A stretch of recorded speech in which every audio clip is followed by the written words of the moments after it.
Technology पर रफ्तार करने का मौका दिया गया है वो है वालिदैन माँ बाप की अहमियत। सदर मोहतरम, वालिदैन कुदरत का सबसे अनमोल खजाना है। माँ के कदमों तले जन्नत है तो बाप जन्नत में दाखिल होने वाला दरवाजा है।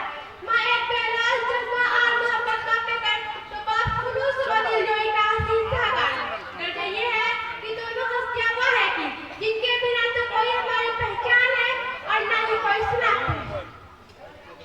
सदर मोहतरम, वालिदैन हमें अपने वालिदैन की हर नफस से कदर करनी चाहिए।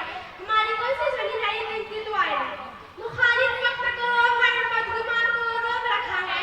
मुखालिफ वक्त को हर बदगुमान को रोक रखा है। हर एक हासिल की जहरीली ज़बान को रोक रखा है। उतर सकती नहीं मुझ पर ऐसी बारिश कोई आफत, उतर सकती नहीं मुझ पर ऐसी बारिश कोई आफत। मेरी माँ की दुआओं ने आसमान रोक रखा है।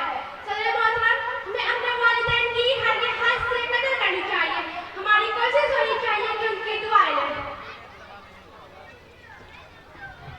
माशाल्लाह।